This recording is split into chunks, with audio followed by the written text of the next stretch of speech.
think it's as good as it's gonna get All tonight.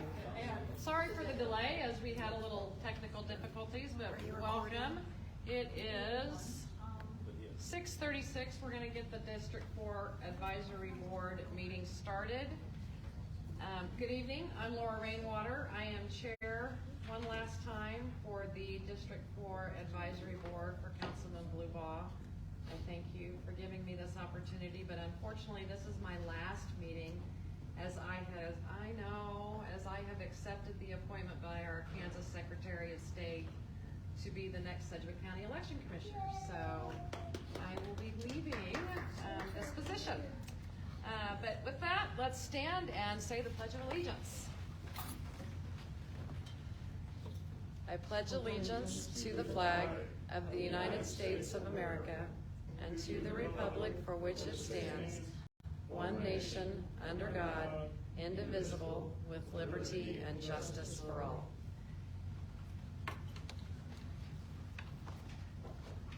Thank you.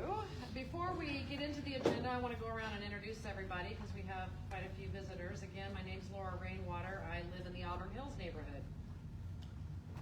I'm Jeff Blubaugh, council member, live in Southern Ridge, Mason Pawnee area. I'm Jean Johnson. I live in the Caspi neighborhood at Mays and Kellogg. Rebecca Robertson. I live near Maple and Mays. Jim Kelly, 47th and Broadway. Wally Bell, I live at Pawnee and 119th Turkey Creek. And we have 3 board members online. Becky, Janik, I saw you.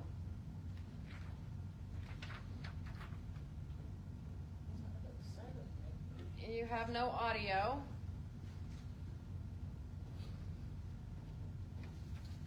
That's okay, you're not on mute, so I don't know if it's your audio.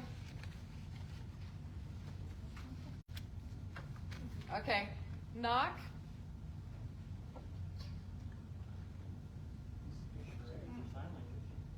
Might be our audio. Obviously it is. It's our audio, but hang on, we're working on that. And then we have Grant. We're working on our audio. We're having audio issues. But thank you for joining us online, guys. So we are going to move into the approval of the agenda for tonight's meeting, March 6th. Can I get a motion and a second for the approval of tonight's agenda? I make a motion to approve. A second. Thank you, Wally, and thank you, June. All those in favor say aye. Aye. Just raise your hand online. Just wave at us since we can't hear you yet. All those opposed, same sign. Thank you. Moving on to the minutes from our February 6th meeting of 2023. Can I get a motion and a second for the approval of the minutes? Motion. Thank you, Jim. Second. And Wally seconded. All those in favor of approving the minutes from February 6, 2023, say aye. Aye. Wave your hand online. Thank you. Any opposed, same sign? All right, motion carries. We're going to move into our staff report. Oh, whoop, nope. We have a special presentation by Councilmember Blubaugh. Couple things. First off, I do want to thank Rebecca for serving on our district advisory. I believe you've done your term. I have. 8 years. Is this your last meeting too? Yep. This is my last meeting, and it For has some been a reason it's very not doing its great pleasure to serve on the board, and I thank you for the opportunity. feedback control. I can't believe it's been that long. I know. I had to ride my bike just cause. Decent weather. Yeah, it was nice. Thank you very Thank you much. so much. And sorry, Laura, I didn't have anything for you. It was short notice, didn't know till Friday evening, but we'll be getting something to you. So one other presentation I would like to present Choose between us not hearing them and them not hearing us. is a service award for 24 years of service with the city of Wichita. So this will be Becky's last meeting. Thank goodness. And whenever I first got on the council, it was 10 years ago next month. And Becky was one of the first people I met. She worked on the front desk at the time. And I went through a couple neighborhood assistants. And I kept telling the city manager, I said, I need someone that knows how to get things done with the city. And Becky was that person. I said I needed someone that could communicate with people in South and Southwest Wichita. Becky was that person, and I think you've set the bar high. Everything you've done, I mean, I feel such pride whenever people come up to me and I get to be paired with you and Becky, because I know how much of the heavy lifting you do. And I mean, I can't thank you enough. I'm like your pit bull. No, Becky, you're near and dear to me, and I appreciate everything. And very excited to be bringing someone else on that knows the city. Brooke's gonna be. This is her first meeting, and she's gonna be joining us soon. But thank you so much, Becky. Appreciate everything you've done for us here. Jeff is like my son, and he's about the same age as my oldest son, and we have one of his daughters is one of my granddaughter's friends, and so I'm glad to be retiring, but I will not be retiring from Jeff. So I don't think people he's realize. a good guy. I text Becky at all hours of the night. I'll ask her about something, and she never takes vacation, so she's always got to use it or lose it. And I'll message her, and she'll be like, "Oh, I was burning a vacation day." But you know what she'll say? She'll say, "Don't worry about it. Keep sending me your stuff." And I'm like, "Becky, you've got to take some time off. So do me a favor and take a little bit of time off." Yeah, well, give me 2 weeks, and then I'll go crazy because I won't have enough to do. So. You can become an election worker. Yes. Well, I know I'm not the only one that appreciates you. I know lots of people in thank this you. city appreciate you. All the neighborhood cleanups, everything you've done, you've really brought a lot to the table. So thank you so much, Becky. Thank you. Thank you, everybody. Okay, now, that was awesome. Don't cry. We are gonna move on to staff reports, and we have the Wichita Fire Department here. Good evening, guys. Acting Chief Spexar filling in for Chief Eck. He had another advisory board, I believe 5 tonight, so he wasn't able to attend. So I'll go through quickly. It looks like I looked at this information earlier today, and throughout the city, I think we had a total of 28 structure fires throughout the city. Of course, everything from an actual fire to just a call that might have minimal damage. So some of these things may not have any structural damage and just maybe contents, and other things were really big fire and caused some monetary damage. In this area, in District 4, it looks like there was 5 fires reported in the month of February. And I'll give you just a brief rundown of those. The first one on here, we had an accidental fire. Looks like fire showing in a room in a residence. 2 occupants self-evacuated. The occupant said that he was using a space heater plugged into an extension cord to keep something warm. So caused $30,000 in structural damage and $10,000 to contents. We had another fire. It was a building fire. It looks like it was just some metal equipment, a shaving collector. Didn't cause any damage to the contents, but there was $100,000 in structural damage. We have another one here. Let me go back. The first one was accidental. The second one was accidental. The third one says a fire at a church which extended into the interior. I wish I knew more about that one because it sounds a little interesting, but it's still under investigation. There was $50,000 damage to structure, $25,000 to contents. And then we had another one. It looks like it was very small. Juvenile set a couch on fire, ran away. So there was no structure damage, and just looks like the cost of maybe the couch. last one, looks like it was accidental, causing $70,000 in structural damage, $5,000 to contents. Looks like it was a basement fire and was using a space heater to keep warm. Kind of a, one of those things that pop up all the time, space heaters, unattended space heaters. They cause a lot of damage. There's a reason why they're not allowed in the business. You see some of the people whose feet get cold and they're I don't know if they're technically not supposed to have those, but they're not a good idea to leave them unattended. So, it looked like, I think it was $190,000 to the structure, $70,000 to contents. And that's pretty much it on the structure fires you had in this district. Leave you with a couple of things. Just a heads up, this Sunday or Saturday night, however you want to look at it, is daylight savings with spring forward. Also is a good time to switch out the batteries in our smoke detectors, check them, make sure they work, and put batteries in them if they need them.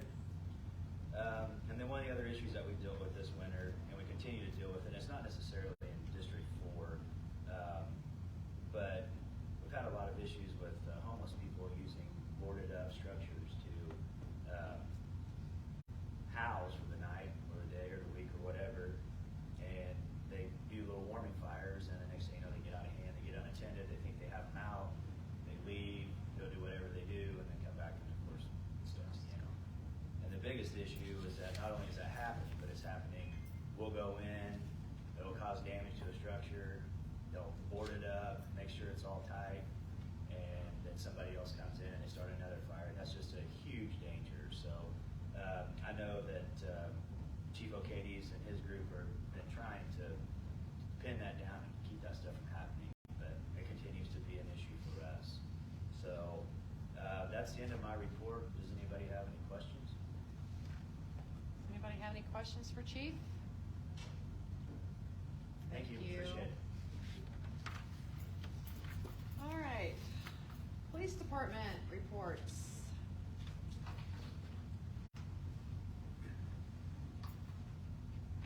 Good evening, I'm Officer Phillips, assigned to Patrol South Community Policing, and I'd like to just kind of add on to what the fire captain was saying about the vacant structures. If you guys notice any vacant structures in your neighborhoods, or know of anybody that owns any vacant properties, let us know, so that way we can get out there and check the property out, see if there's anybody squatting in there, taking up residence. Also, that way we can let MABCD know about it as well, and that way we can work with them to notify the property owners and try and get these properties cleaned up or boarded up the best we can, to kind of deter any kind of activity that may be going on inside of these structures as well. Obviously, we don't want anybody to start fires and burning up or set the neighborhoods on fire. So it's kind of a group effort on our part with all the other agencies to make sure that we're trying to prevent that from happening. On a good note, some of our other South CP officers have been working with the city to set up or get some security cameras purchased for Linwood Park. I believe that may be a citywide thing. I'm not 100% sure on that yet. But from what I understand is that the purchase order has already been sent out for Linwood Park. I don't have any idea when those security cameras are going to be in or installed, but given the large area that Linwood Park encompasses, this is going to make security that much better. So as soon as I get more information on that, I'll let you guys know. But other than that, everything's been going on. It's been pretty good down south, so not too many major issues to report. Any questions for Patrol South? Any questions from the public for Patrol South? We're going to ask that. Appreciate it. Thank you, officer. Patrol West.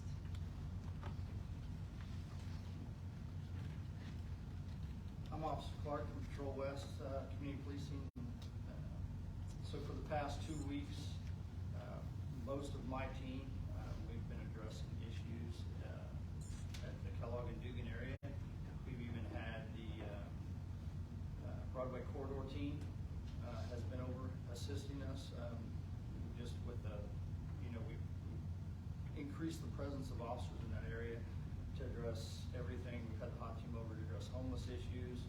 The motels, hotels, we're really active with those right now.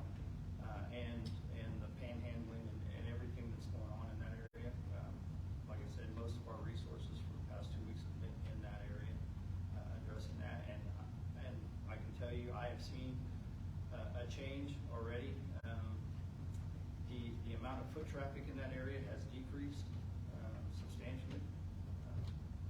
And the other thing that we're working on is Walmart, Target.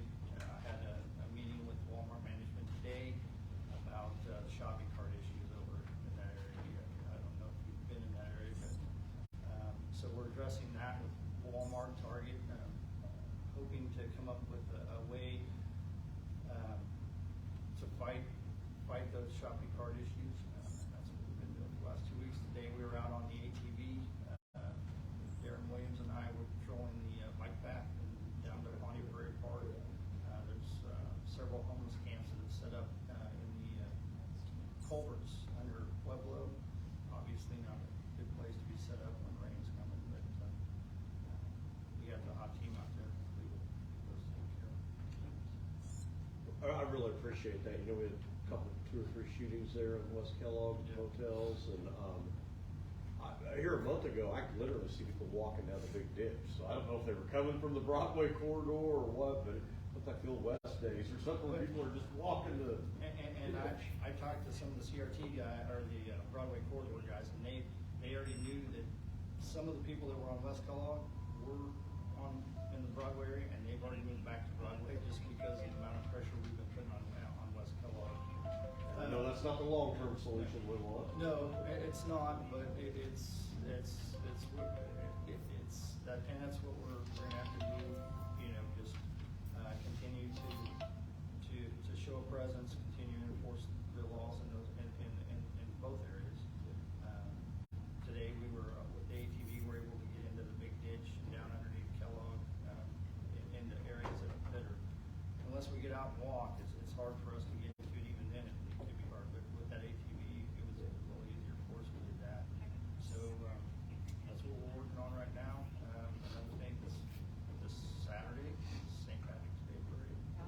There'll be a couple of us out there for that. Mounted Dew will be there. So.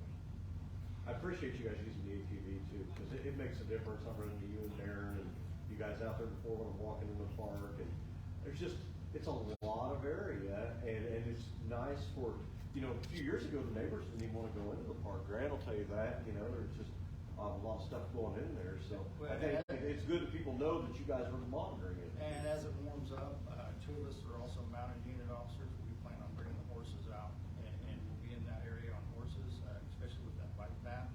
Yeah. Over in Bonnie Prairie Park. Good. People need to feel safe there, so thank you. Any questions? Questions? Bicycle officers, do you know? I've There- seen them around, I just don't Well, know how. and we were actually, we thought it's supposed to rain. I actually started to call one of the officers today who's off to see if we wanted to ride bikes tomorrow. We do, most of our CP team is bicycle certified. And we've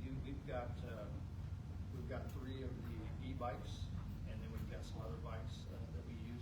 And as it warms up, you'll be seeing us out on the bicycles as well. I just know that'd probably be an easy way to control some of those paths and. Yeah, I started to called Officer Batista, he's off today, to see if he wanted to ride bikes tomorrow, and then I looked at the weather and I thought, probably not. Probably not a good idea. Yeah, today's good, tomorrow's not. It's supposed to be a nice Saturday. It'll be a good day to ride down that parade. Well, thank you.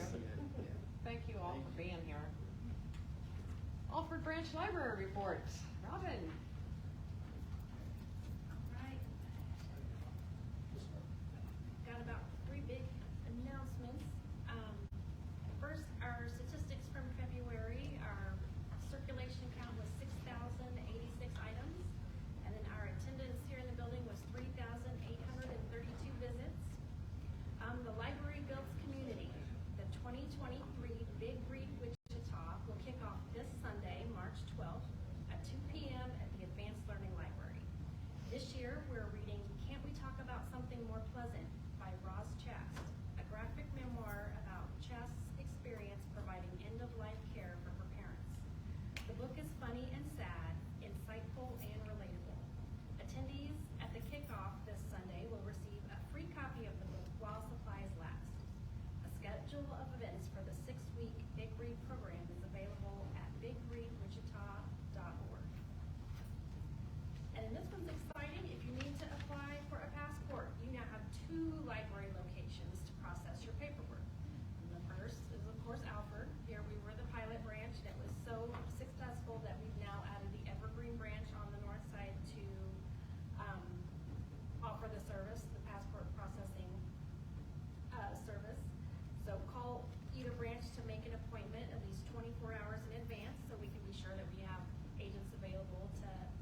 for Robin? Our families utilized the passport You have. here, and then you guys were great, you got to send it out, it's Yep, so much easier than the old system. We get a lot of comments that they're nice, and it's a calm interaction appointment. We can focus on the paperwork. It's otherwise your options around town are standing in line at the post office. Which when you have, because you've got multiple children, and you have your whole family come, both parents have to come when kids need passports, so it can get kind of chaotic and uncomfortable. But people come into the library that wouldn't otherwise stop by Alfred, so we. Do you guys also offer the picture taking, or do they have to Don't do get get the that? picture. Okay. But any Walgreens, CVS, Right. Walmart, you can get the picture there if you Right. come in, so. Okay. All right. Thank you, Thank you. Robin. All right. We have nothing scheduled on the public agenda. Is there anybody here to speak off agenda? Okay. We have 5 minutes. Okay. My name's Spence Hancock. I'm from the Delano neighborhood.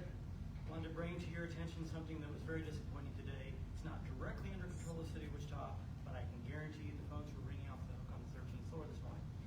This morning, the management group that manages Century 2 decided that we're going to announce a new program for technologically advanced parking in Century 2, also known as if you don't have cash, you don't park at Century 2. Just a few years ago, 2013, 10 years ago, the city tried a parking payment station as a test. In less than 3 months, it was gone because there were lines. Anytime there was any fine arts performance at Century 2, people who had brought cash with them said, well, how do I pay? One of our local television stations put this on their website this morning and said, if you don't have an app and you'd like to set up an account, you can call this number. I called the number. And there's this wonderful thing about landlines and speakerphone. You can listen to their whole music all day long. Except after 40 minutes, I decided they probably weren't going to answer. So when they tell you just call this number and you can set up an account, I don't believe them. It's not true. We tried it 20 years ago. It didn't appear to work then. But what I've been asking the city for 4 years to do when this 2019 plan first came up was I said, why don't we do a pilot project with something called hybrid meters? They take both a smart, you can either scan with your phone or use the app, or you can pay with coins. Then you can find out which one did the public use more, which one did they use less. This is purely, in my opinion, a money grab by the car park, who've publicly said through their representatives that they have positions open for 4 meter maids in the downtown area, of which only one is fulfilled. Yet they show up in their presentations and say, we're not making money. And maybe we should start enforcing parking. But I truly believe that it is disrespectful to our elder generation to tell them, if you don't bring a smartphone to this facility, you don't need to park here. I'm kind of disappointed by that. Any questions? Any questions for Vincent?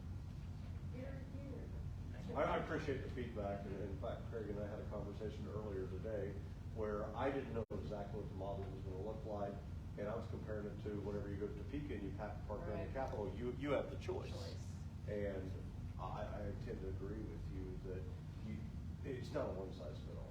And his crack research team is still working on, according to the Century 2 website, it says, we now offer the feature of all-day parking. Would you like that translated into English?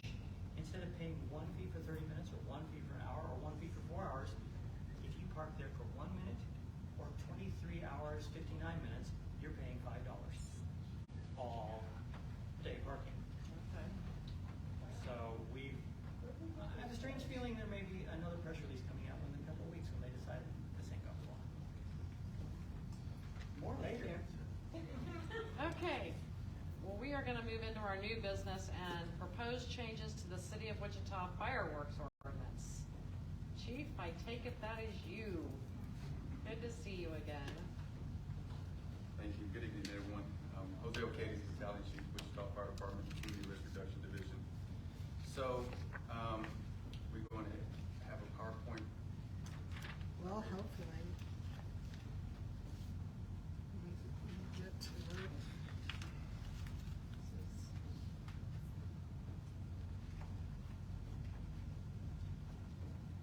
one thing that I'd like to add on from Chief Spec Sergeant's presentation on safety message for daylight saving times. You know, when springing ahead to change your batteries, make sure it's also a good time to review and practice your fire escape plan and having everyone's having your safe meeting place also. So we always have all of those safety messages together because this is always a good time to actually practice and have that meeting place refreshing everybody's minds.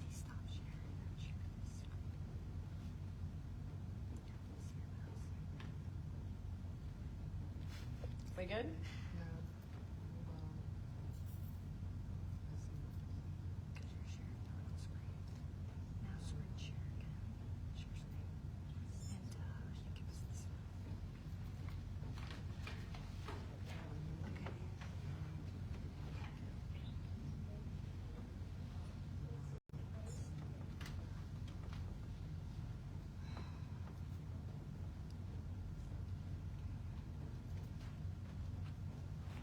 You should be able to minimize the autosave and then hit F5.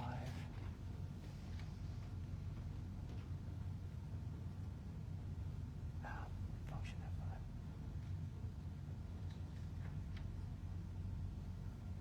Bada bing. Okay. All right, well, thank you everyone for the time and this opportunity to conduct a 2022 fireworks season review and also go towards a possible change of ordinance with the city of Wichita. Next slide, please. So total in the 2022 July 2022, basically we conducted had an increase of 71 total fireworks incidents. Out of those 71 incidents, 6 of them were related to structural fires, which with estimated loss of $181,000. Our injuries continue to decline throughout the years, and which is also a factor within the 2022 season that we have only 17 total injuries. And also with our 911 partnership with the non-emergent line, they received 1,224 calls. Next slide. So as you can see in this slide right here, we have statistics on the past 5 years on the number of structural fires, or just all the total number of incidents that we've responded to, and also with the total estimate loss at the bottom of the chart itself. As you can see, just from previously from last year, we did have an increase of three, a total of 6 structural fires. But I think overall, this was I don't want to say a normal season, but again, our messages throughout this 2022 fireworks season was proper disposal of fireworks, because that's been the leading cause of our fireworks, and they haven't been actually the cause of any type of fireworks or illegal fireworks within the city of Wichita. Next slide, please. And here's the statistics from our injuries. As you can see, from 2021, we've had basically a total of 47, and we've increased a decrease of 30 from to this year itself. And our injuries, our age groups are usually consistent from being from in the past, from even infants, but all the way up to as old as 86, as our statistics show. But even from the types of fireworks that are the causes of injuries, last year was the cause of illegal fireworks. Of the 17 injuries was the leading cause of our injuries. Next slide. So what is our fireworks enforcement team? So throughout this time frame, from July 3rd and 4th, we partner up with the Wichita Police Department with 2 police officers and 1 firefighter conducting fireworks patrol. The Wichita Fire Department also conducted additional patrols June 30th through July 2nd on our own, just patrolling for, again, the use of illegal fireworks and after hours. And again, most of our goal was this time was to continue to educate the public on the dangers of fireworks and, being able to enforce the use of illegal fireworks from June 30th through July 4th. Next slide. This here was our hotspot map that we could use to conduct our fireworks patrols from our teams.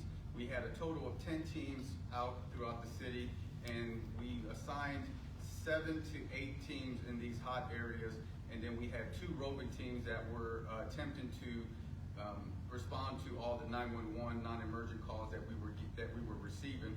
So we were trying to conduct just our main enforcements throughout the city on our hotspots area.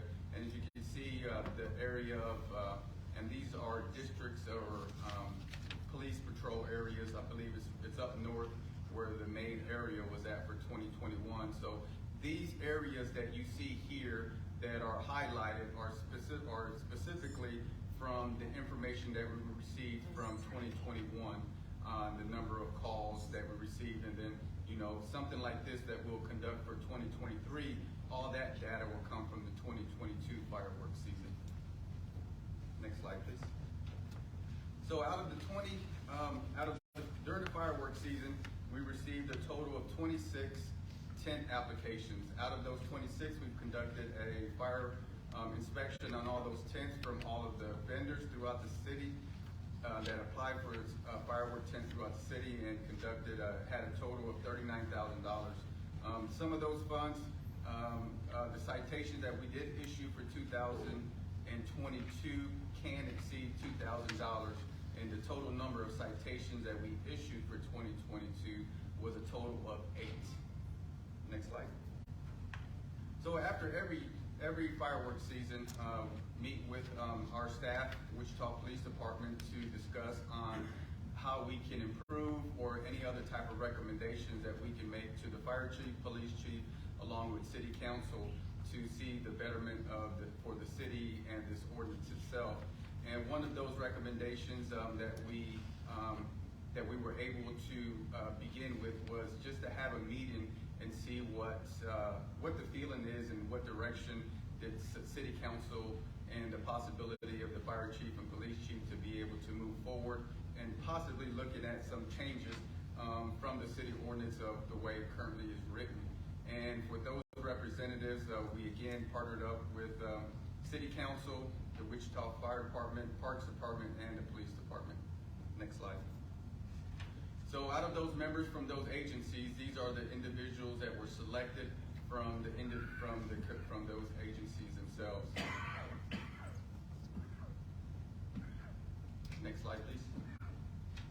So some of the things that we always discuss, and is always just data is going to give us the best answers, is that what is the issue, what is the concern?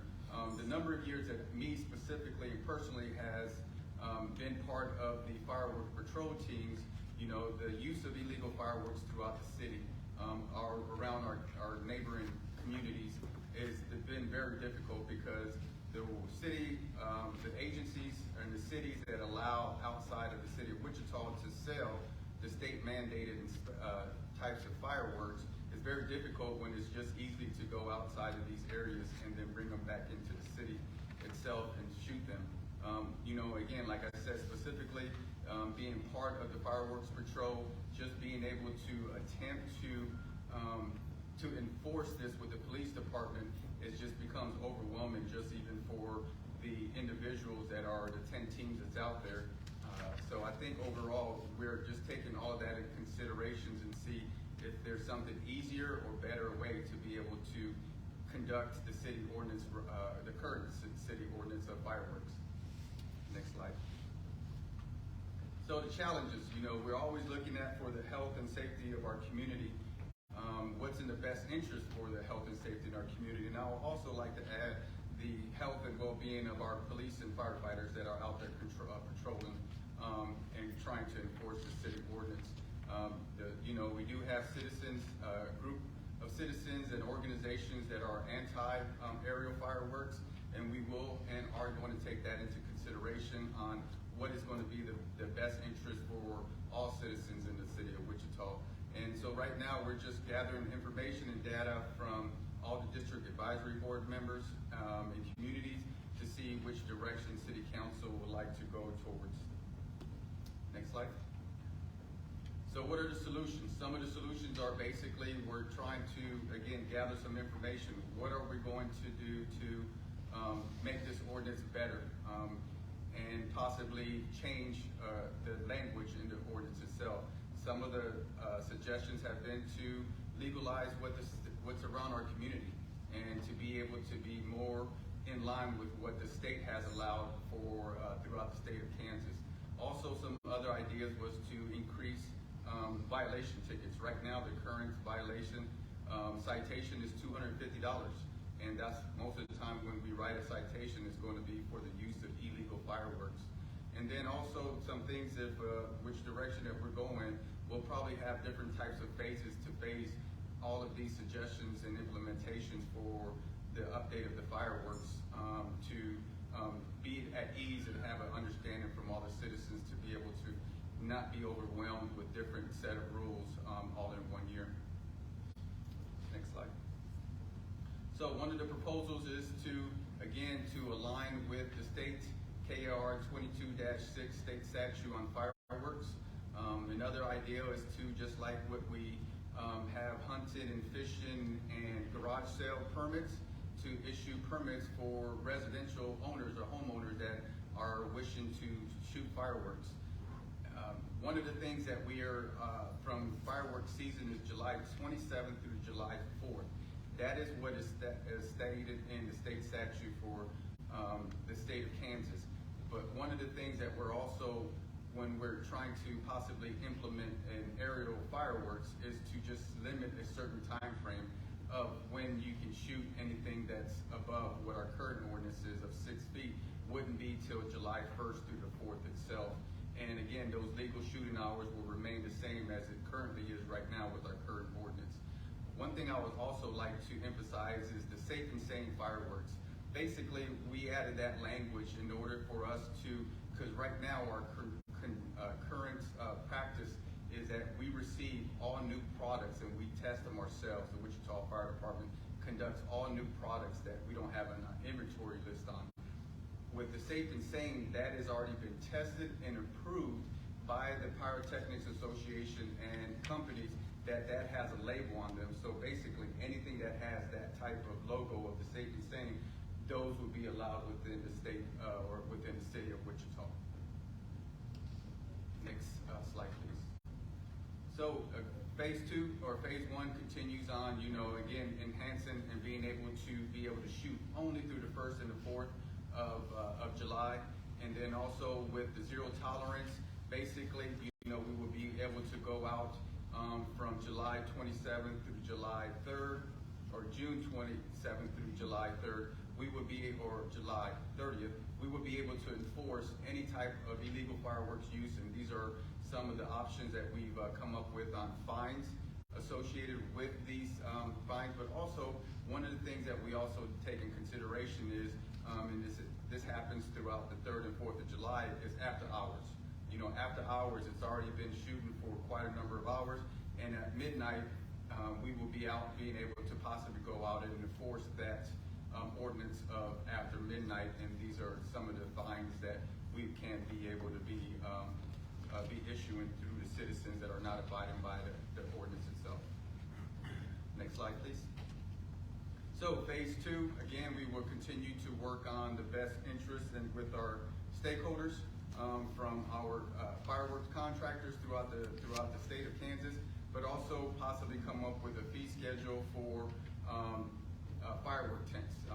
We continue to gather data on what our outside neighbors, agencies, cities are conducting firework tent fees, but we will continue to look at that. And also, one of the things that we're been discussing is the possibility of being able to come up with some a fire protection and a public safety sales tax for the sales of fireworks in these tents also that could go towards police and fire. Next. So one of the things that we're going to continue to do is, again, we're communicating with all of our stakeholders, with the communications team, along with city licensing, to be able to come up with the best possible solution and draft. We will continue to work with city licensing on the possibility, if we can issue permits, and going through that process with city licensing along with the fire department, and also working with legal, being able to conduct, give them the proper information and update our language for a new city ordinance. And right now, Dab Ford, you should be, I don't know if you're lucky or should say congratulations. You guys are the very first ones that are receiving this firework presentation. But for the next 2 months, the month of April, we'll also be conducting this fireworks review and proposals throughout the district advisory boards. And then hopefully with information that we receive from March and April, we'll meet again as a committee, discuss all of the findings from our district advisory boards, and hopefully come up with some type of solution by April, and then going into May and being able to hopefully have a direction on where we're going by the month of June. Any questions for me? Yes, ma'am. I know in the past that part of the problem with the fines and enforcement is finding the responsible person who has the fireworks or shot off the fireworks. Have we resolved that problem somehow, or, that issue? I know there was some talk about if it happens on your property, then you're responsible kind of thing. Is that how the fines would work? So basically the way we've issued citations in the past, and basically we want to witness an individual shooting. Yeah. So, we'll go into a neighborhood in the streets and we see legal fireworks from a distance, and we'll just go into that area. And once we witness such an individual shooting, actually lighting and witnessing it go up in the air, then we'll go up to that house, and if it's a minor, we'll ask for the parent, and if it's an adult, then we'll know exactly who the individual is, and we'll question them and ask them. Usually, depending on the time of evening it is, sometimes they're cordial and they're like, yep, I did it. But there's also times that there's other things involved and they're not as cordial, and that's when the assistance of the police department comes into factor with us. But we always want to make sure that we witness it rather than just saying, okay, we know it came from here. Who do we give this ticket to? The other question I had was about the legal shooting hours. Personally, I think midnight's a little late on a weeknight, a work night, a school night. I prefer to see that at 10 p.m. on like Sunday through Thursday, I guess. Okay.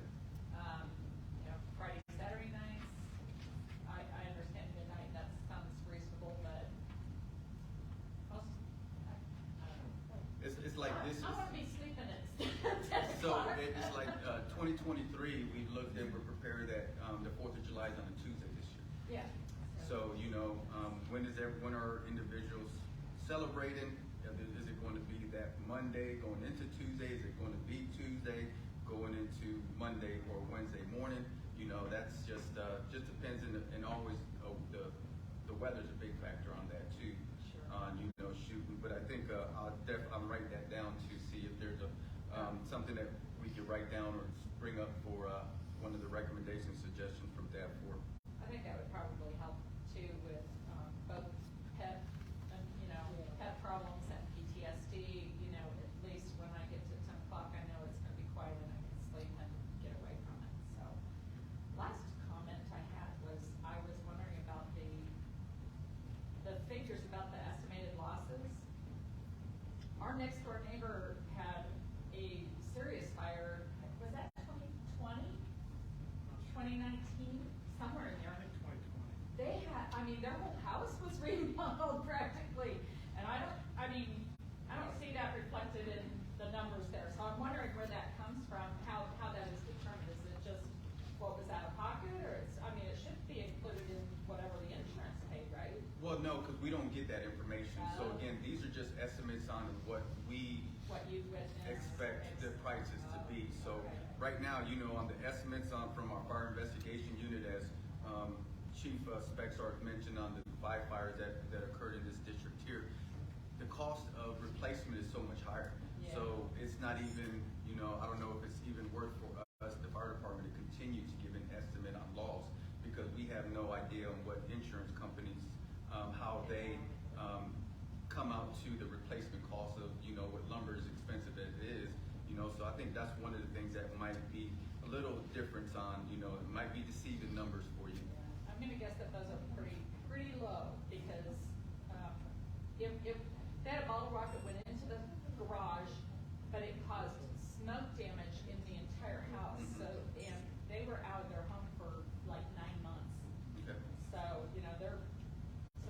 living expenses outside of their home for 9 months, as well as replacement of all the drywall and painting and carpeting, flooring, a lot of stuff. So, and that was just one house. And You we said had that like was 7 or 8 you that said that year. was 2020? I'm trying to remember. I think it was maybe 2019. I'm not positive. Well, everything, and before pre-COVID, you know, you can see the difference from 2020 of COVID and the number, big increase from 19 to 20 on the total number of incidents itself. And even the number of structural fires that we had was a big increase because everybody was at home on lockdown. So, but yeah, that'll be something for us to, you know, the estimate is just from our fire investigators estimating at that cost. Yeah, okay.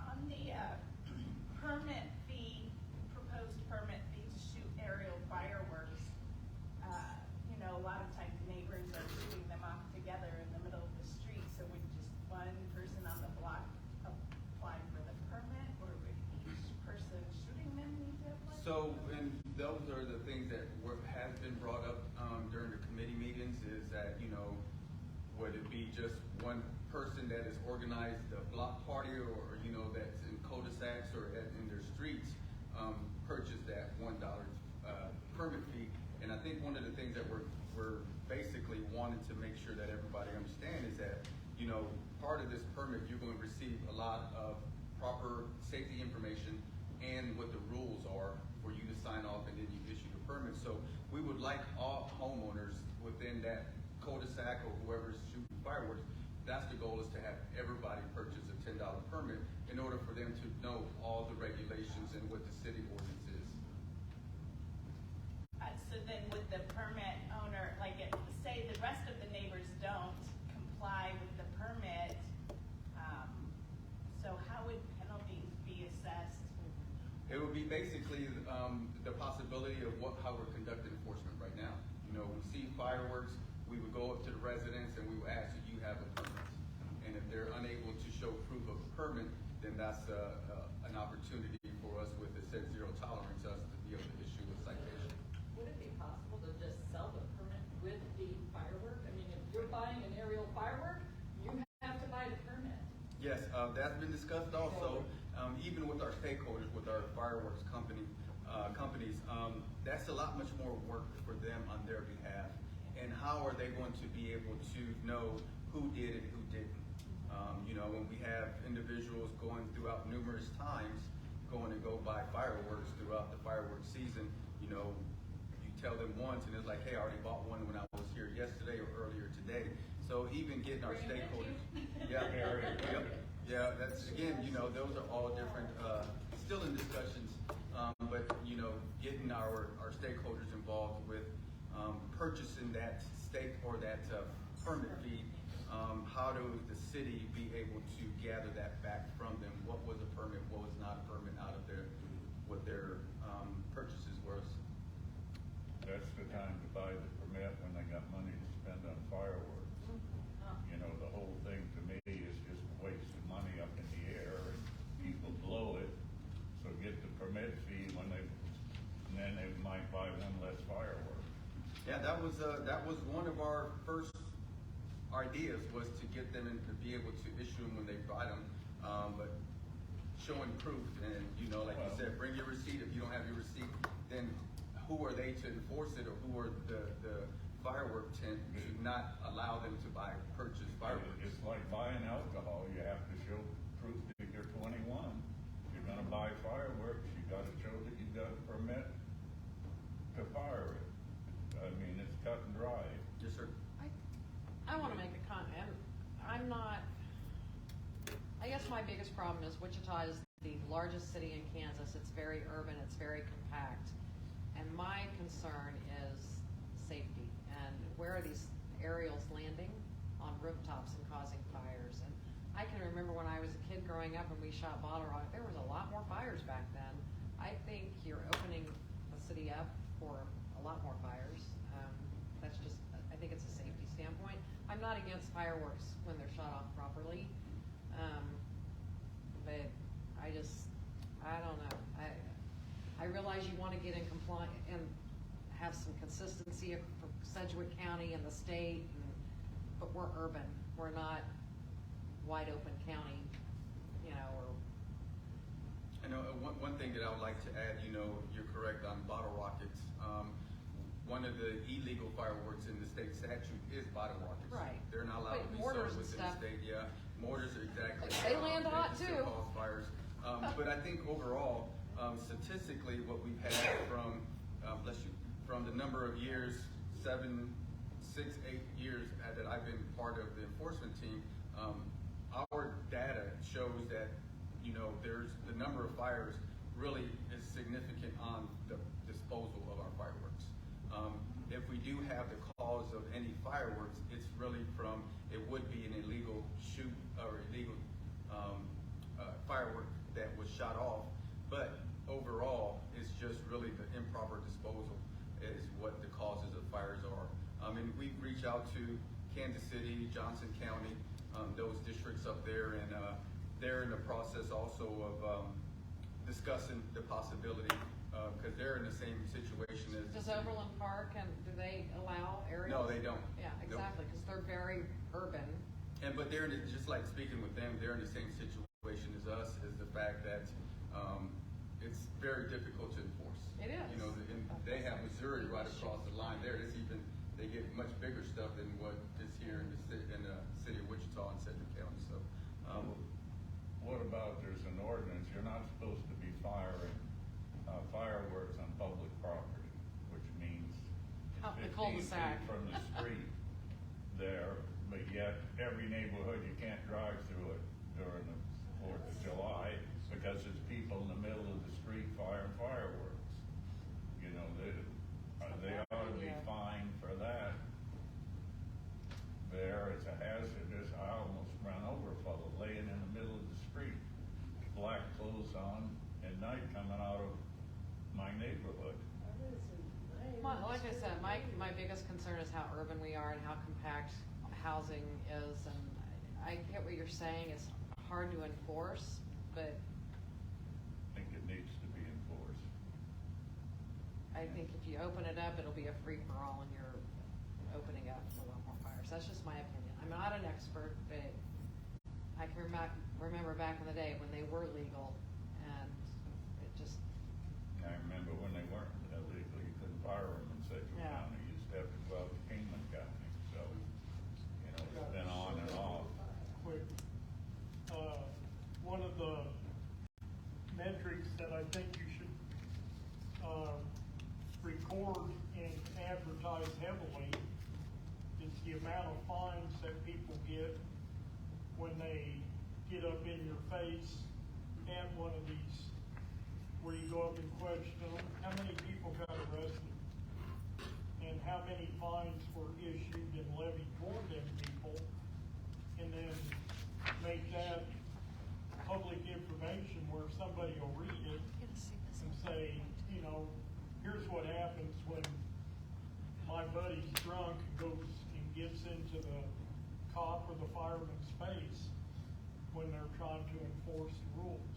I know one of the early times when we started utilizing PD as our partners for security purposes, we initially started as the fire department on our own, and there was myself and another firefighter, and again, this is me having that experience, is that we called ourselves out of trouble because we were in the neighborhood, we went there just to do our jobs in enforcement, and because of the crowd surrounding us, and it was very a hostile environment, we called ourselves out of trouble, and we had to get PD out there. And again, because again, the 4th of July weekend is already busy as it is, they eventually all showed up. You know, the cavalry showed up for assistance, and they did take care of the situation. But you know, for those first couple minutes, it is a scary situation for a firefighter and I to be there and not be aware exactly how far they're going to push this situation. So, you know, we backed out as much as we can, but they just kept following us, and to the point that, you know, we're in emergency traffic and we need PD's assistance right away. So I think, you know, that's the wellness and the well-being and the health of the citizens. Again, we're also looking at, you know, what we've occurred in the situations that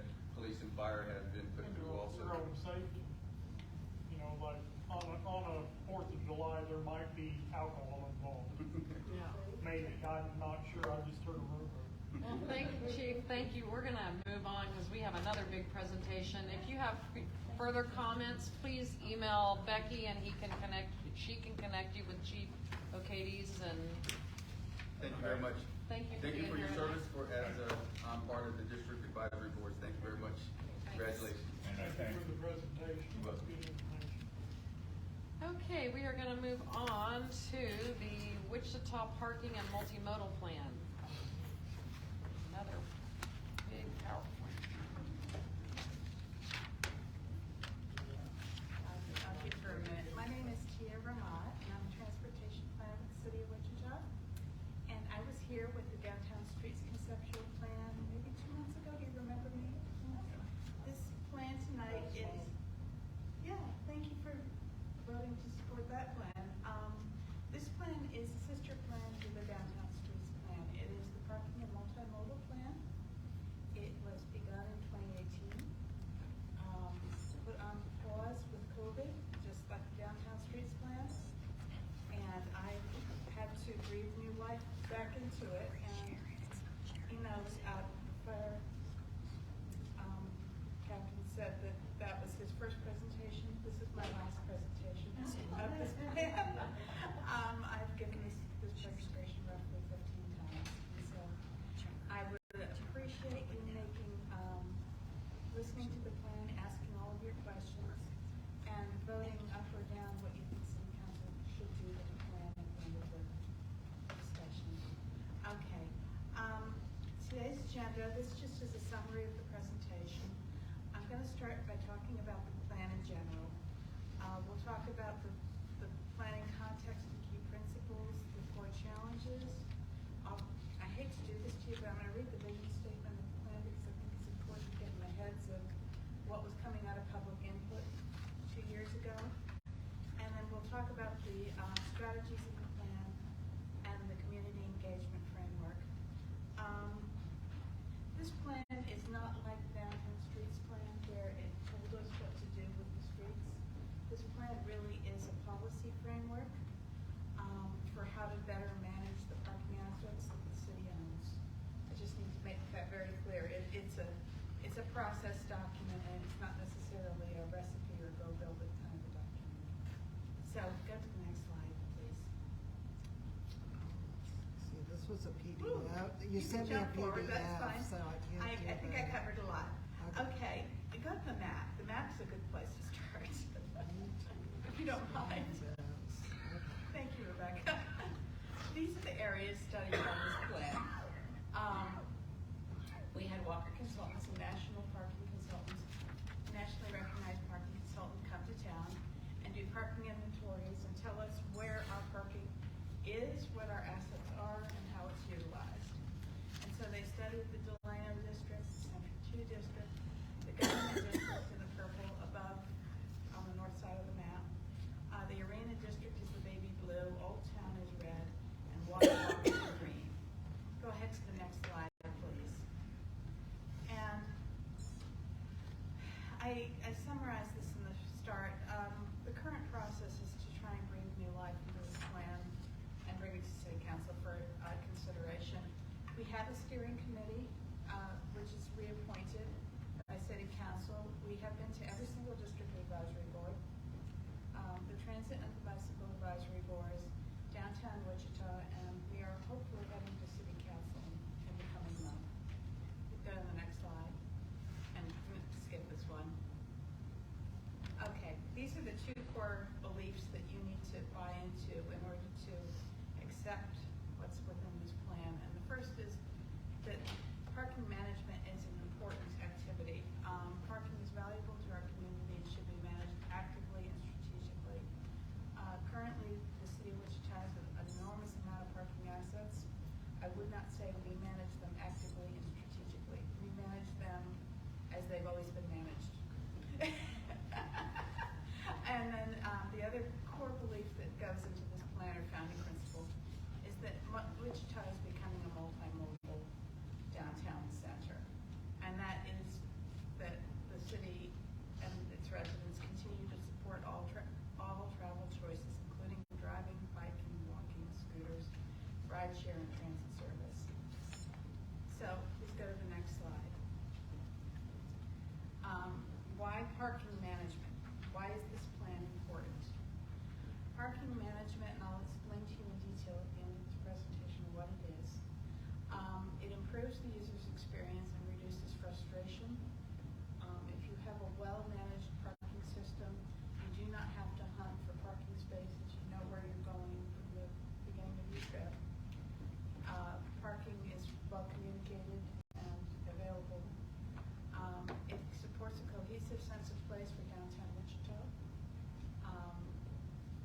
It will enhance economic vitality and vibrancy by encouraging turnover where people really want to park. A lot of the times you'll go downtown and you'll see really good on-street parking that is occupied by people who are working in the adjacent buildings for 8 hours during the day. And you cannot put your car where you want to put your car. So it really, it's about allocating the resource in a way that serves everybody. And it ensures that the parking and multimodal fund, which is an actual thing in the city, can continue to be a self-sustaining enterprise. So, go to the next slide. The core challenges for this plan are that Wichita has been in transformation for a number of years, and the transportation behaviors within Wichita are changing. And we need to support this demonstration and make our streets reflect how people are now moving around downtown. The parking supply in Wichita, it's just a statistics on my slide, is huge, and it is in far excess of the demand. That if you look at the overall map of downtown, we have big vacant parking lots, and then really hot spots where everybody wants to put their car. And so this plan is designed to bring balance to that. Let's go to the next slide. This is 2018 data. I will not spend a lot of time on this, but this is when the consultant was here and counted the cars and paid a lot of attention to occupancy. In a normal downtown core, 85% occupancy is generally viewed as the ideal parking level. Downtown during a weekday, our occupancy level at an aggregate is 39%. So we have twice as much parking as we would need almost. On weekends, it's a little lower because there are several facilities that close on weekends and are not accessible to the public, so it's 27%. Go to the next slide. This map is beautiful. It shows you where the hot spots were in 2018 for parking. You'll see Old Town is bright red. The orange signifies almost hot, but getting there, and yellow and then green. You'll see Douglas Avenue is lit up as red, and as is Douglas Avenue in Delano, it's red. So we do have defined hotspots. This plan is a process plan. It doesn't mean that these hotspots are necessarily what are hotspots today, but the process for dealing with this and rebalancing the system would not change. So go to the next slide. The challenges with implementing parking management is that maintaining parking access is very expensive. We need to clearly have leadership state that there is a value to maintaining and keeping these assets. Right now, the city owns 4 parking garages that they manage, and they are all in, I won't say states of disrepair. We are trying our best to clean them up, but they're not terribly inviting places to be. And we also, the other core challenge here is we have technologically advanced parking management needs balanced demand, other support. It needs to be supported by other modes of travel to address localized shortages. We need transit to work with parking, and really think about where we are moving people to and how easy we are making it to move around downtown. So go to the next slide. The vision statement for 2040, and I've heard from many groups when I read this to them, and I hate reading to you guys, so I'm sorry about this. The city of Wichita will be a community where parking contributes to the civil, social, economic vitality of the community. Parking will be a high quality, integral part of a dynamic, connected, seamless, multimodal transportation system. The city's parking system will strive to be convenient, efficient for a diverse and comprehensive range of users. When I presented this to downtown Wichita, they said,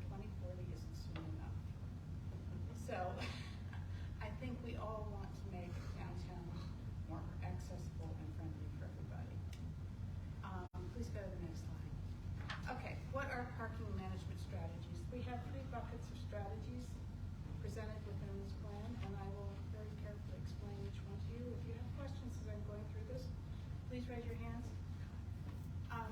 And you, oh, he's just yawning. Strategy 1 are parking management strategies. There's an enormous amount of technology out on the streets now to help us utilize to help us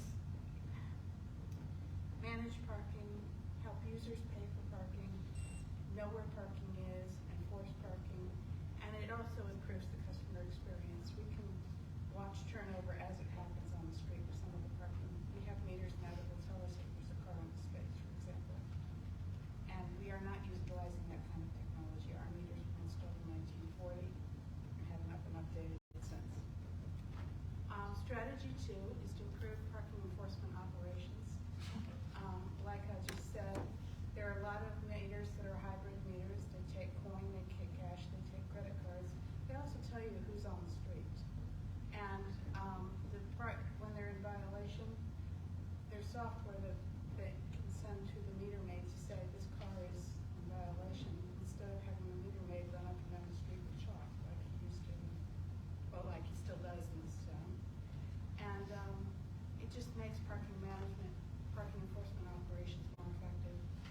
And it also, having all this data will help us address parking shortages strategically on the street. And what that really means to me as a parking manager is if I see, this on-street parking being full, meaning over 85%, we can start looking at implementing time limits on that parking to try and encourage turnover. And if that really doesn't work, we can look at pricing. But really, the pricing is the last step in the process within the plan. So please go to the next slide. The second set of strategies are the back-of-house administration and funding strategies. This is the stuff that will happen in my office, and you won't necessarily see it. So go to the next one. So the city has quietly been consolidating all of the transportation and administration fund activities into one single department, and it's housed within Wichita Transit. We have an aggregated parking fund, and it was created by Public Works. It was created by the Real Estate Office. It was created by the Office of Economic Development and Private Development. So it's a huge asset. We actively manage 13,000 parking spaces, and it's really been pulled together from 5 or 6 different departments into one small department. We are looking to improve cost recovery for regular operations of the parking and multimodal fund, and we are looking to improve cost recovery for repair and maintenance of parking assets. I mentioned earlier a lot of our parking assets are somewhat dated, like Macy's Garage downtown. I don't know if you remember the old Macy's, but we own the garage. And it needs a lot of love. Those skywalks are an interesting shape.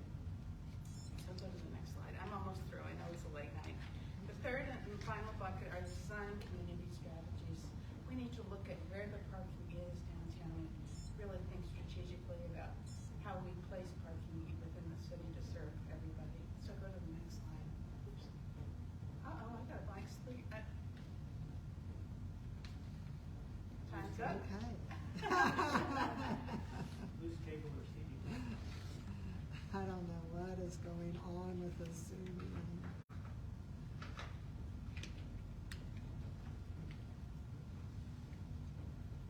I'm going to find my slide in my deck here and just talk to you about it. How's that sound? You got it. Oh, No? we had it. We've been following in the paper copy. There we Yeah. go. God bless you. Okay. Strategies, the design guidelines that will provide for greater mobility choices downtown. Similar to what you voted for with the downtown streets plan. So, having scooter availability or bike lane availability and pedestrian throughways. Strategy 8 is communicate clearly about parking and transportation to the public. Right now, I don't think the city has done the best job on websites telling visitors to arena events where to park.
going, that's just a list of what went into the original plan, and here's some photos of those events to try and remind you.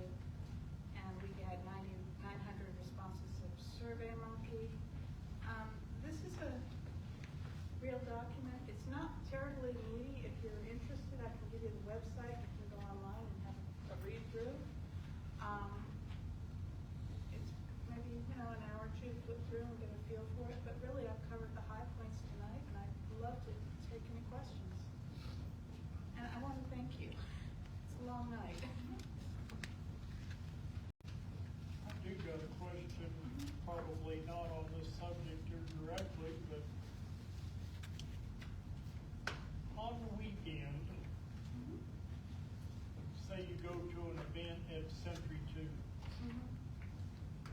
you have to put money in the parking meter? I've heard it both ways. Oh, that's a trick question.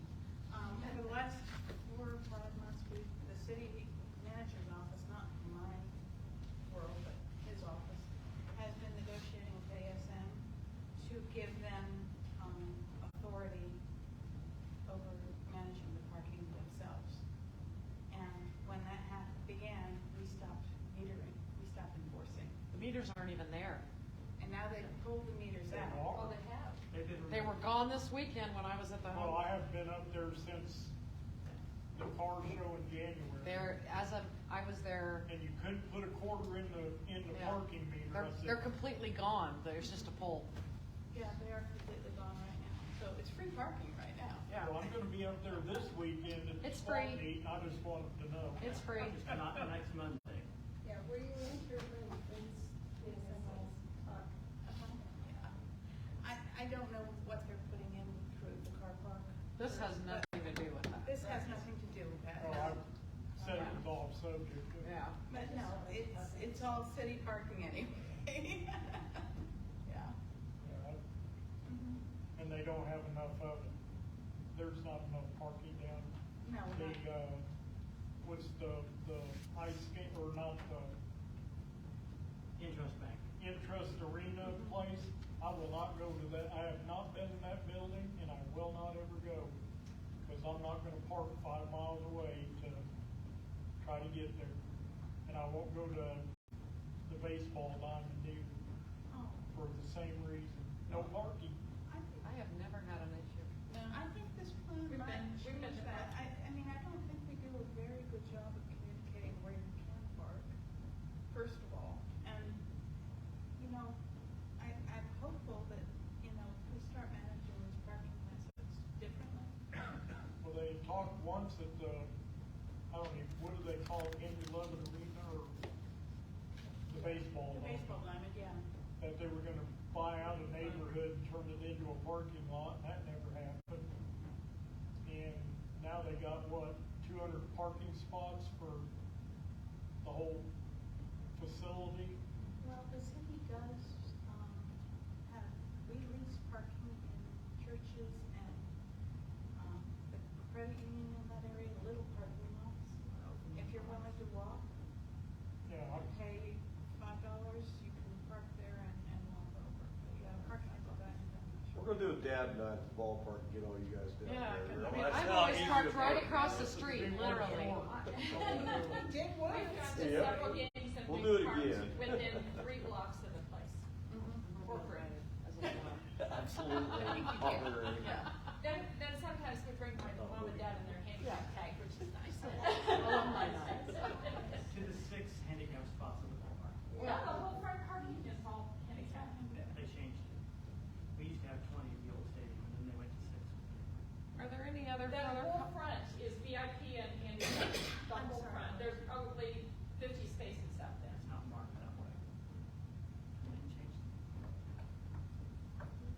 I don't even drive past either one of them. I know at one time too, they talked about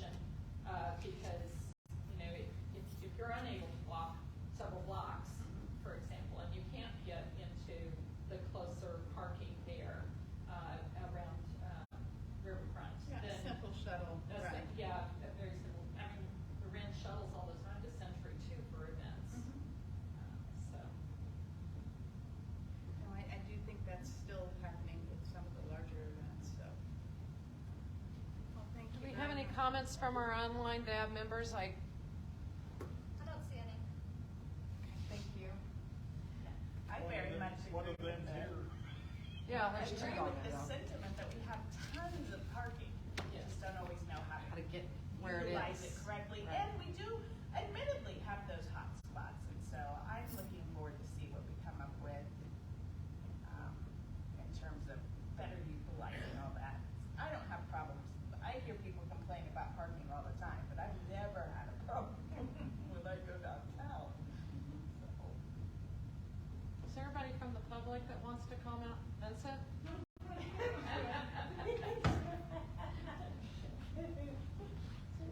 have 2 minutes? Two. Two. Might get three. This exact presentation was presented at a different district advisory board on December 15th. I raised some concerns about the accuracy of the slides that you looked at, as in some blatant falsehoods. Those changes have not been made. Becky, if you get a chance to swing back to number 4, I'll get you in a little bit. Some of us actually carry these in our pocket. This is called a quarter. Some of us carry these in our pocket, and I quote, "This note is legal tender for all debts, public and private, unless you want to pay for parking," which evidently is no good then. So what ASM did today is what the city plans on doing to every parking meter spot in the entire downtown area. And honestly, I could care less if they want to do that in downtown. That's up to them. It's obviously a money grab, but they will not do it in Delano. That yellow spot needs to be taken off this map because, number one, this entire presentation is obsolete. Since that map was put together, since those numbers were put together, we built a ballpark. We got a plan for a multimodal facility, which would be where the houses were demolished directly to the west. That's going to impact that, which means all these numbers can completely. So they are going forward. Yes, that will happen. The city engineering department keeps, changing the dates of when it's going to be put in place. Different reasons for different reasons, but right now it's a gravel parking lot, and that's where a lot of people park. So things have been changed out. You don't have to change this, Becky, but on slide 17, strategy 5, improving cost recovery. That's what this entire presentation is about having the parking pay for itself. But one of the reasons why the parking isn't paying for itself, on slide 15, strategy 2, improve parking enforcement operations. Our city has abdicated its responsibility. Our 2 enforcement arms are MABCD for code violations and police department for traffic violations. And we said, oh no, we're not going to have meter maids, as the term would be, parking enforcement officers. We're not going to have them be employees of the city of Wichita. We're going to have them be part of the car park. That's not true. She I have opened meter it- maids that are under my employment. I told this is the last. And you have presentation. 4 opportunities to have those parking enforcements. How many of those positions are filled right now? Those are the car parks. You're confusing the car park with the You city. told us in December that there was only one of those 4 positions that had been filled. That's what we were told. So the reason we're not making money is because we're not writing parking tickets. And she opened up the can of worms about the park. They rented, as it were, a church parking lot, which no longer stands because of the developer. They rented the senior center parking lot. I made the mistake of driving in that senior center parking lot to ask questions about the attendance there. What's this like? How much does it cost? What arrangements are you doing? As I attempted to leave, they stood in front of me and blocked my exit, saying that you parked here, you owe us $5, we're not letting you leave. That is kidnapping. These car park people are criminals, and we need to kill the contract with them immediately. They're crooks. I'm very disappointed. And because they're not City of Wichita employees, they have no responsibility.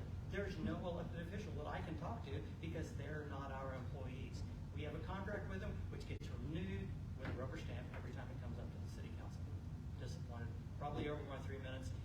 The third thing that's on here, the ties our technology, which I mentioned earlier, our enforcement, engagement, Delano. Number 1, the yellow section is not Delano. That is a tiny portion of Delano. And number 2, when they say that a representative of the Delano Neighborhood Association was on their steering committee, that is a bold-faced lie. The person who I have their name on my last page here, they were at the time a Delano business owner. They've never lived in Delano. They've never even been a member of Delano United. So that name needs to be stricken from saying that Delano recommends this plan. And if downtown wants to mess up their parking, so be it, but don't sully Delano's name with it, please. time. Any questions? Thank you. I have a quick question. So for the presenter, are I'm Tia. are they going to be like the Topeka? I don't know if you've ever been to Topeka, but they're downtown meters. Yeah. You can use the app or you can use a coin. I always use a coin because I don't want to download the app on my phone. We haven't written the RFP for Okay. replacing the meters yet. I really like the hybrid meters. Yes. They call them, where Yeah. you can do whatever you've got. Right. I don't know what we're going to do yet. I mean, I don't know if the core principles in this plan, that parking has value and that we want a multimodal downtown, those are two pivotal points we need to get out of city council. And if they buy into the process within this plan, then we'll move forward and look at how to implement what's suggested in this plan. You know, a plan is a plan. It's just a plan. Yeah, yeah. And I'd like to speak to the data thing. This plan is crazy expensive to put together because it's so data heavy. And I could not, with my current budget, go back out and have a renewed inventory done to give you fresh numbers. And when I said earlier, the principles within this plan, you know, if parking becomes 85%, then we'll look at time restrictions followed by looking at pricing. So the idea is we're going to step through this very gently and very cautiously and really look at data and hotspots critically. We're not going to go out there and change the landscape of the map. This is just a framework for how we'd like to move forward. Yes, it's a plan to make a plan. Mhm. Yeah. Any other questions? If not, I would take a motion. Oh, did you have? Gentleman in the yellow hat, I believe, one of the. You want to comment? Yeah, I wanted to comment. Chris Stark, 7.8 South Hiram. So first, as a frequent downtown Indiana user, I support this plan, and everything that Tia has said is right, because I look at this up all the time. And secondly, the organization with Blackhawk Wichita, we support this plan. So that's all I wanted to say. Thank you. Thank you, Chris. Well, if there are no other comments or questions for Tia, I would take a motion. To Approve or disapprove. So the staff recommendation. Recommend that we endorse the framework for the Wichita Parking and Multimodal Plan. It is recommended that the District Advisory Board recommends endorsement of the Wichita Parking and Multimodal Plan by the Wichita City Council. So Becky, and who seconded? Who said second? I'll second. Did you say second? I thought I heard. Yeah. Okay, and Wally seconded. All those in favor say aye. Aye. Aye. Right, who gave that? Becky first, Okay. Wally second. Can you put the screen down so I can see Knock and Grant? Yes. Hopefully. Stop There they are. sharing. Okay, Grant and Knock, we're voting on approving. It is recommended that the District Advisory Board recommends endorsement of the Wichita Parking and Multimodal Plan by Wichita City Council. All those in favor say aye, and Knock and Grant just wave. Aye. Aye. Any opposed, same sign. Are you opposing, Grant? No, you're approving the. Yes. Oh, we can hear you. Yay! We got our volume fixed. Okay, great, thank you. So the motion passed unanimously. 8-0. Yes. Thank you for being here Thank you very much. and hanging with us for good time. Well, Councilman, I'm going to turn it back over to you. Well, thank you all for hanging in here. I won't hold you out too late. I think we're gonna have, 3 DAB openings coming on here. We've got a lot of people. Who was this? Well, okay, we've been trying to find a replacement for Jonathan McCroy. Yeah, that's what it was. You And then Laura and Rebecca will both. I didn't realize we were one short right now. Transferred with the Air Force, is that No. Oh, wait, yeah. So, so April 1st, it's not an April Fool, we're gonna have our breakfast, and we're gonna have it at the Ballpark Museum. Oh, cool. So we'll be doing an announcement on that. Alumni from the DAP, no, anybody from the district can come. And, hope it's no April Fool, the chief says he's gonna be there this time. Is that on the east side? when you Yeah, take yeah, off right off the plane. buses? So I assume everybody will just come in there And and there's park on the parking, plane. right? Actually, Brooke and I are going to meet with the event manager in Maggie? the morning tomorrow, yeah, Maggie. And so that we can get everything right, and then we will send it out, send the invite out to everybody. So, we want to make sure that we know what gate to come in and all of that. I think, are we gonna do 9 o'clock? Uh-huh. Yeah, hope that works out for everybody. So, hope everybody makes it to the parade Saturday. It's supposed to be 70 degrees. So I know we've all missed it over the past few years. And, You got your shirt for it. Yep, I do. I got my city shirt for it. So I always feel like that's a good kickoff for the season to kind of get everybody out and about in Wichita. And Ballpark, I think first game's April 11th. So we've got a lot of good times coming up. So appreciate everybody. Anybody have any questions, any issues? Yeah, I think Jim and I were just, what is our term? Because you know, you said 3 openings. 8 years. Okay. Obviously, I'm happy to serve. No getting off early, guys. You gotta do the full sentence. I was sure that it was Actually, coming up on 1 year. So. After this year, I won't be here to enforce it. Yeah. It'll be the next. No, I do appreciate, we've got most of our folks term out. And I appreciate that. And especially, I don't know how, how the next council member will do things, but I always try to do it geographically, because we're such a large area. And, everybody will know, it's not partisan, it's geographic, and I just try to get a mix of everybody, and, I think backgrounds, it always just kind of works out when we pull out of the different neighborhoods. It's just a good thing to have good representation across the district. Is that, you want an app, a DAP No, I'm just application? saying, yes, it works, we've got so many areas. We have 3 openings. I was on joking, that. I was, you know, volunteer. Not yet. And we need election workers, so, if you ever wanna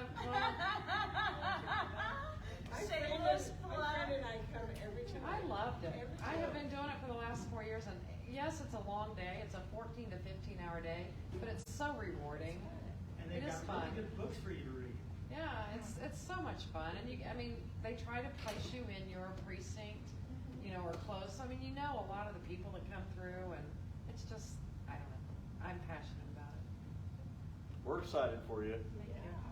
Excited for everybody, excited for your I next know, step. there's a lot of Excited for announcements. Becky's next step. Gary Excited for Brooks. Gary Jansen is the new Gary- Public Works Director. That couldn't have been better. So Gary's great, we've worked with him for he's a long time wonderful. now. It's gonna be good. Yeah. Okay, I have a question, kind of, I'm writing about the big ditch for my next history thing for the news article. Who's still around that would be a good person to talk to For what? about the big Big ditch? ditch? Mitch Mitchell's son is still Yeah. around, Matt. Wes Galleon's gonna know a lot about it. Yeah. Wes Galvey? Gallion Just call it Wichita Area Builders. Formerly known as Area Builders. Association, WABA. Mitch Mitchell was around to a lot of meeting stuff when I first got on council. The last name. His son was my first boyfriend. Galyon. Builders Association. Okay. Okay. Good. You, Friday, or is that? Laura, Rebecca, you can take your name, please. Sure. I remember. I will. I was stacking it. You can frame it or you can set it on fire. Come by the office, I'll give you your gold coin. I want to thank you for the opportunity to do this. I learned so much city government and how things work and you know, things that we can change and, you know, things Have an that were impact on. improved while we were, you know, while I've been sitting on the DAB. A lot due to you, and I appreciate the work that you have done for bike trails and things like that. I think the ballpark was a phenomenal improvement despite parking. Because I know that was a big issue when we, you know, from the day one, and other things that have happened over the 8 years that I've been here, and I've enjoyed working with everyone that was on this committee, past or present, so. I've appreciated your support on a lot of issues, and the bicycle thing's got a little controversial, and I got my name painted around the park a few times, and got a few things done to my house, and yeah, but and I don't even own a bicycle. In opposition to the bike things? Bicycle, oh my, yeah, well, you know. They put an F and some letters in front of my name and all kinds of things painted on the park. My goodness. Well, thank you for enduring that because I do think that more and more people are cycling and using other forms of transportation other than cars. Yeah. And we need to be ready for that. And so I appreciate your vision for that and working towards it. I'm a walker. I love to go out and get on those trails, and it's one of those things. I guess my fiscal side of me, it's cheap entertainment, you know, and Yep. it gets everybody outdoors and it gets them healthy. It's a beautiful and- park, bottom line. So, but it's not just that. We started out at 167th on the Redbud, and we're going to be connecting to the ballpark and eventually go to Augusta. You'll be able to go out to Murdoch the other way, so we're going to be looking at 60 or 70 miles. Yeah. So, and keeping bicyclists safe. A lot of you guys that take a Pawnee out to Goddard, you know how dangerous that is. There's no shoulder out there, and you come up on bicyclist at daylight. So, one last thing, if you guys aren't busy on Friday at 2 o'clock, we're having a little get-together, or I'm not, but there's a little get-together celebration at the Machinist Yep. Union from 2 to 4, so. Party. No, just say, we're jealous. At least I will be. But she's gonna become an election worker. Yes. I'm gonna be campaigning for Jeff. And then you can become an election worker. You have to resign the night before. No electioneering, you know? Anyway, thank you. Would you like to make the final motion? I need a- Back a second. I will make a motion to adjourn. Would you like a second? We're gonna let second. All those in favor, Rebecca, all those in favor, aye, at 8:14.